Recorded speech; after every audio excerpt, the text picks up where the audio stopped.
Le Bitcoin est monté jusque 9500 $ et nous sommes repartis dans une euphorie avec des chiffres farfelus qui circulent un peu partout. Le prochain halving est-il responsable de cette hausse ou le Bitcoin n'a fait que suivre les marchés classiques? Je vous donne la réponse dans quelques instants. La clôture mensuelle dit toujours la vérité et nous allons avoir dans très peu de temps les signaux les plus pertinents qui vont invalider une fois de plus les scénarios les plus farfelus. Je vais vous schématiser le cours du Bitcoin à l'échelle journalière, hebdomadaire et mensuelle. Je vais faire le point sur la dominance du BTC et je vais aussi vous partager une analyse technique qui me préoccupe concernant Ethereum. Je vais commencer avec l'analyse du Bitcoin et je vais enchaîner avec les idées reçues concernant le halving. Ne manquez surtout pas cette partie. Ensuite, je vais poursuivre avec la dominance du Bitcoin et je terminerai avec une magnifique analyse d'ETH. Le cours du Bitcoin a clôturé au-dessus de la Kijun en hebdomadaire. Cette clôture nous a donné comme prévu une confirmation haussière. Cette confirmation nous a bien évidemment invalidé la figure. Dans ma précédente vidéo, je vous ai dit que la clôture hebdomadaire allait valider ou invalider cette figure. Je vous ai dit aussi qu'avant d'envisager un Bitcoin à 8500 $, il fallait clôturer en hebdomadaire au-dessus de la Kijun. Je suis sur du journalier, mais la clôture hebdomadaire, c'était le 27 avril et la Kijun Weekly est ici à plus ou moins 7200 $. Nous avons eu 1, 2, 3 jours pour se positionner à l'achat. C'est rare que je sois transparent avec mes opérations, mais voilà comment j'ai procédé. 1. J'ai ma confirmation, mais la figure n'est pas encore invalidée. 2. Je définis une gestion du risque en H4 car la Kijun en hebdomadaire est prioritaire par rapport à cette figure comme je vous l'avais expliqué. 3. Je place une target de vente au prix de 8500 $ comme prévu.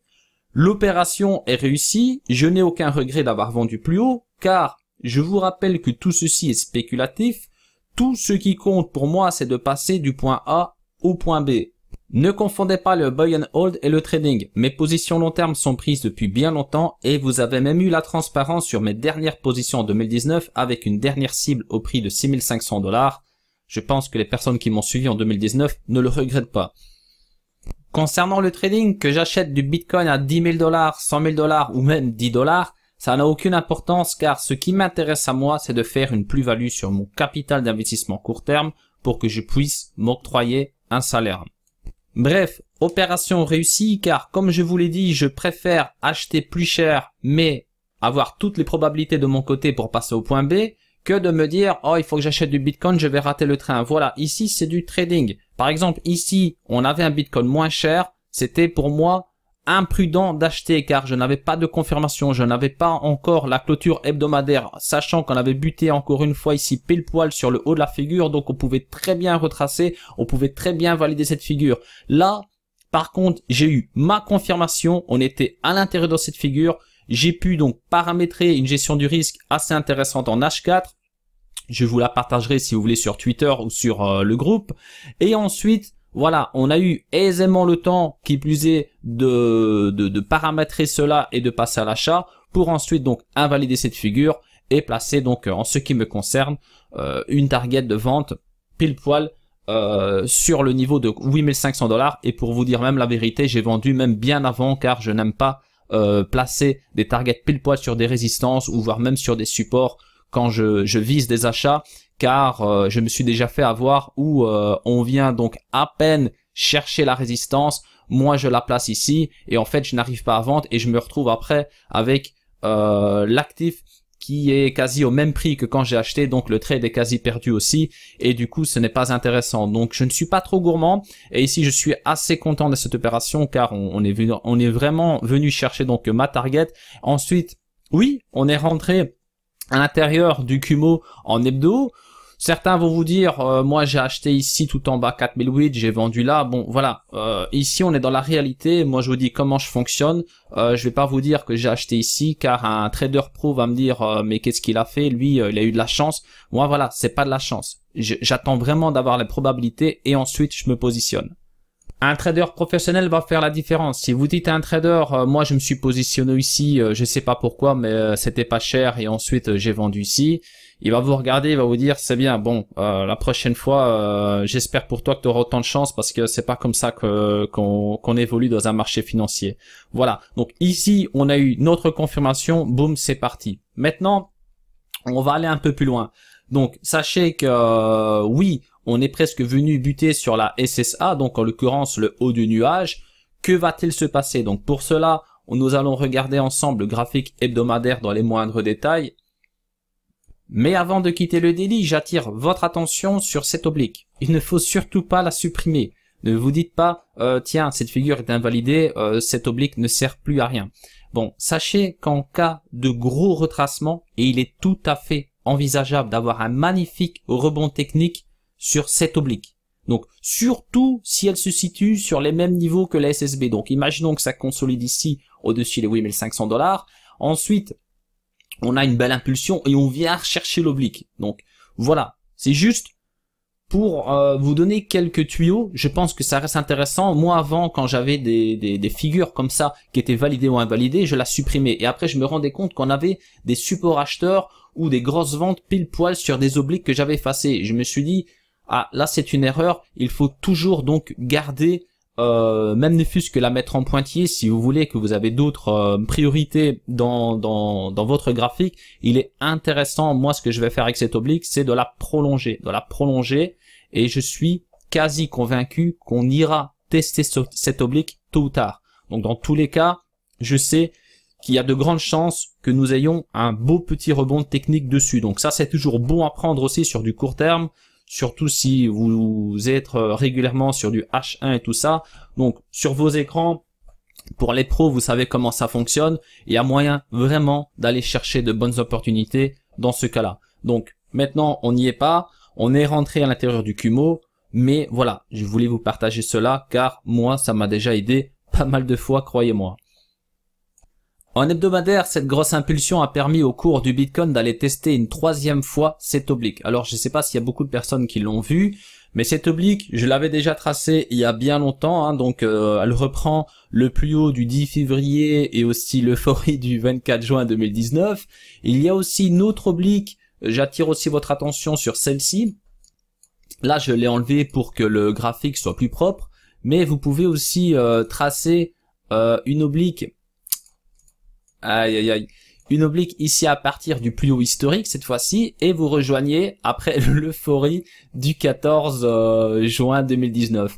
Donc ça c'est aussi une oblique qu'il faut prendre en considération. On pourrait très bien avoir des ventes assez massives si on vient toucher contre cette oblique. Mais voilà, pour l'instant elle n'est pas d'actualité.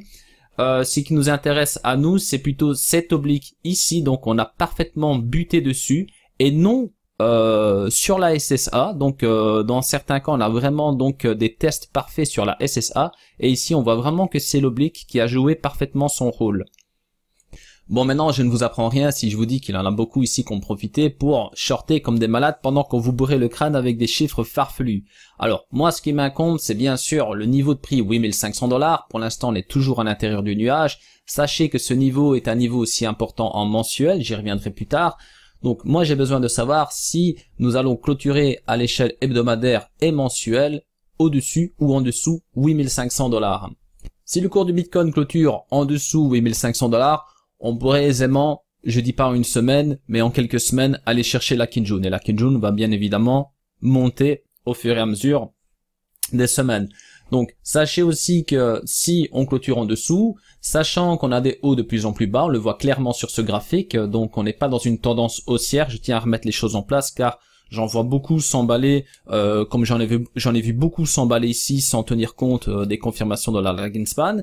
Donc ici, même chose. Non seulement on est encore sous la SSA et au niveau de la lag span, regardez où ce qu'on est, on est parfaitement contre la Tenkan. Donc cette bougie n'est pas encore clôturée. Donc moi je suis le premier à faire la fête, il n'y a aucun problème, mais j'ai besoin de confirmation. Donc on a eu une confirmation hebdomadaire, on a eu une opération donc assez intéressante sur du court, très rapidement, qui plus est. Maintenant ce qu'on a besoin vraiment pour imaginer 20 000, 100 000 $ et tout ce que j'ai pu voir, c'est de briser cet oblique, de clôturer au-dessus du nuage. Concernant la lag and span, elle doit traverser la Tenka, le court et la Kinjun. Pour bien faire, elle doit traverser aussi l'oblique. Donc, comme vous pouvez le constater, il y a pas mal de barrières. Et ce que je constate, moi, pour l'instant, c'est qu'on a des hauts de plus en plus bas. Donc, passer à l'achat maintenant, ça me paraît dangereux pour les personnes qui veulent monter dans le train maintenant. En tout cas, concernant le trading. Pour les personnes comme moi qui ont entendu la confirmation Kinjun, c'est très bien. Je pense que pour la plupart d'entre vous, vous avez placé une cible au plus haut, c'était à 8400, 8450 $. Maintenant, pour les personnes qui ont acheté ici tout en bas de la mèche à 3800 $ et qui ont vendu donc au plus haut de cette mèche, bravo, vous êtes les meilleurs, donc vous êtes imbattables. Je pense que ce qu'il faut retenir, c'est à chaque fois je vous parle de confirmation. Regardez, quand on a une confirmation, maintenant acheter ici en hebdomadaire, je ne pouvais pas, je n'avais pas de confirmation. Donc certains vont vous dire, moi j'ai acheté ici tout en bas, j'ai revendu ici tout en haut, c'est très bien. Moi en tant que trader, j'ai besoin de confirmation, je l'ai eu. Donc moi, pour moi, ma cible, elle était ici, c'était la SSB. Après, si le cours même il montait jusque 13 000 $, c'est pas mon problème. Moi j'ai pris une position d'achat, j'ai vendu, j'ai fait une plus-value, ça s'arrête là. Donc ne vous faites pas avoir, comme vous vous êtes fait pour la plupart avoir ici en juin 2019. Regardez, on n'a pas eu la confirmation dans la lag and span.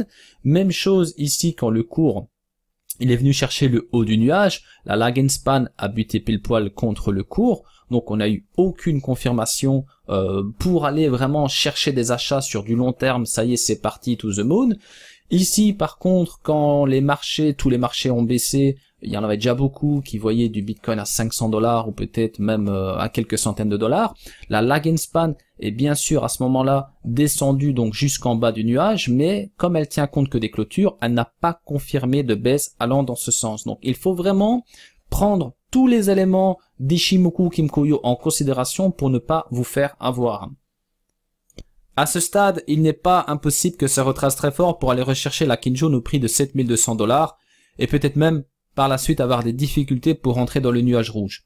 On a besoin, bien évidemment, pour imaginer des scénarios dans ce sens, d'avoir un visuel sur la prochaine bougie. Donc cette clôture est très importante pour nous, cette clôture hebdomadaire. Donc si on clôture en dessous, on peut envisager tout ce genre de scénario. Si on maintient ces niveaux, on sera dans une configuration neutre où là l'objectif sera d'aller briser cet oblique pour aller chercher des niveaux plus hauts. À voir par la suite, bien évidemment. Il y a de plus en plus de pros qui me contactent et qui me suivent sur YouTube. Ça me fait plaisir. Sachez que j'échange régulièrement avec des pros mon point de vue par rapport au Bitcoin et aussi au marché classique. Maintenant, je tiens à préciser que voilà, mes vidéos concernent toute la communauté. Je fais exprès aussi de vulgariser certaines analyses pour vraiment toucher un maximum de public. Donc, si vous avez fait de l'argent comme moi sur du court, c'est très bien. Mais si vous comptez prendre des positions long terme dans ce contexte, c'est peut-être intéressant, oui, par rapport au prix du Bitcoin dans quelques années, mais préparez-vous quand même à perdre plusieurs dizaines de pourcents en quelques jours. Pour résumer ce graphique, tout ce que vous devez retenir, c'est la lag and span et l'oblique. Je vous donnerai dans tous les cas un suivi par rapport à la prochaine clôture sur mes réseaux intermédiaires, notamment Twitter et aussi ma plateforme. Donc maintenant je vais passer sur du mensuel. En mensuel, toujours contre le dollar, je suis curieux de voir si le cours du Bitcoin va clôturer au-dessus de la Kinjun qui est au prix de 8500 $. Même si la SSB à 10 000 $ est pertinente, je pense que le signal restera quand même puissant, mais sincèrement, je serai le premier étonné de voir le Bitcoin clôturer au-dessus 8500 $ en mensuel. Tout est possible, mais le contexte actuel ne me donne pas de probabilité allant dans ce sens. Il y a deux niveaux de prix que je surveille attentivement dans la prochaine clôture. C'est bien évidemment la Kinjun à 8500 $ que vous voyez ici. Je vais agrandir un peu. Et ensuite, le niveau de support à plus ou moins 8300 $. On a aussi quelques freins qu'on remarque notamment avec la lag and span qui tient uniquement compte que des clôtures. Je vais enlever provisoirement le cours. Regardez ici, donc on a une troisième touchette et on n'a bien sûr pas encore clôturé. Donc à voir par la suite. Concernant la dominance du Bitcoin, il y en a déjà beaucoup qui sont en train de cracher sur les alts parce que le Bitcoin est bien monté. Mais dans les faits, le Bitcoin est en tendance baissière contre les alts depuis la semaine du 2 septembre 2019. et je ne vois aucune reprise en faveur du Bitcoin pour le moment, mis à part le rebond technique que vous voyez ici sur la lagging span qui n'est pas forcément très propre.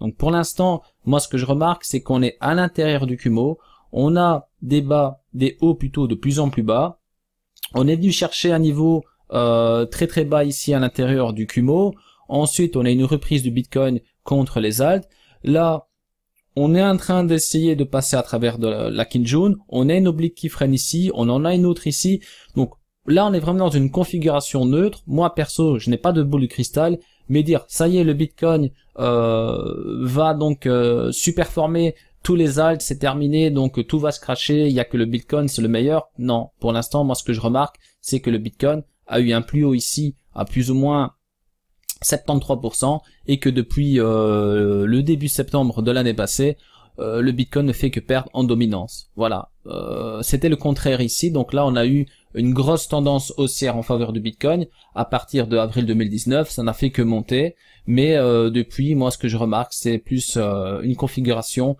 en faveur des alts, notamment en hebdomadaire.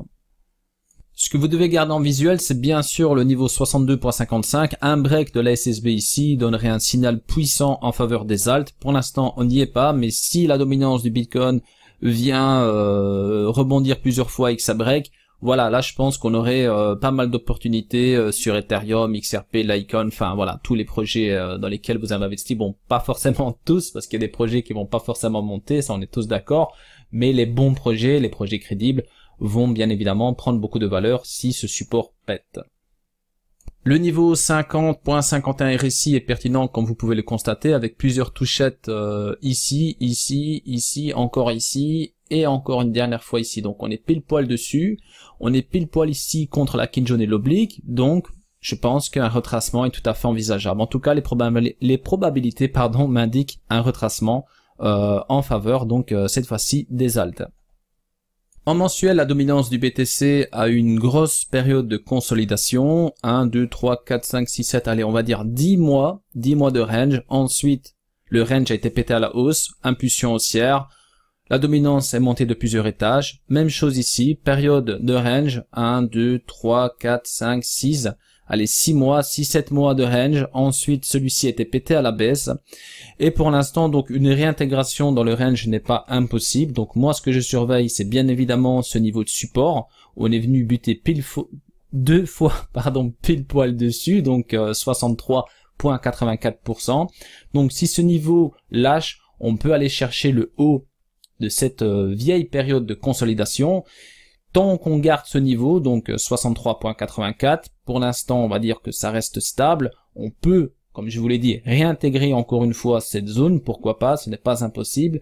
Donc pour l'instant on est vraiment dans l'attente, donc soit on réintègre cette zone en faveur du Bitcoin, ou soit on pète ce support qui a tenu à plusieurs reprises dans le passé, et on va chercher des niveaux beaucoup plus bas en faveur de nos petites cryptos.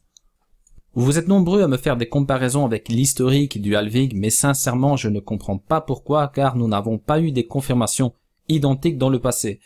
Allez, je vous explique. Concernant le premier halving, le cours du Bitcoin est monté avant, comme vous pouvez le voir ici pendant quelques semaines.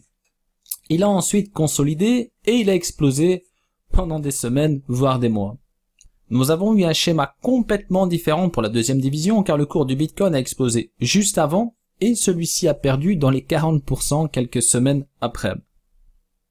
Ici, il a explosé le plus haut historique quasi directement. Et ici, on a eu dans un premier temps de longues périodes de range, ensuite l'explosion avant le halving, le retracement, et il a fallu attendre des mois pour aller exploser le plus haut historique. Concernant le contexte actuel, ce que je remarque moi, c'est des plus hauts de plus en plus bas. D'ailleurs, je vais vulgairement tracer une droite, mais vraiment vulgairement. Regardez, là on avait un contexte haussier, et moi ce que je remarque ici, que je la trace comme ceci ou comme vous voulez, c'est qu'on a donc des plus hauts de plus en plus bas, et là on avait des plus hauts de plus en plus hauts. Donc moi c'est ce que je remarque pour l'instant. Donc là on peut être au début de quelque chose, pourquoi pas, mais on a vraiment des contextes différents, que ce soit le premier, le deuxième ou la troisième division. Donc oui, le halving est une date à prendre en considération car cela peut jouer d'un point de vue spéculatif, mais à l'échelle annuelle et non pas journalière ou hebdomadaire, car oui, la courbe du Bitcoin est haussière sur du long terme, c'est tout. Moi, ce que je remarque, pour aller encore un peu plus loin, c'est que le halving, ici, il est en plein milieu de cette énorme vague haussière, même si cette vague représente plusieurs vagues intermédiaires. Ici, même chose. Ok, on a eu un beau petit cycle baissier, enfin petit, on va dire un long cycle baissier par rapport à celui-ci, mais le halving, il est vraiment en plein milieu de cette hausse. Il n'est pas au tout début ici. Par exemple, ici, même si la hausse, elle avait déjà débuté au tout début du cours du Bitcoin sur cette plateforme, car je pense que c'est le plus vieux historique que nous avons concernant le Bitcoin, on était vraiment au tout début d'une grande vague.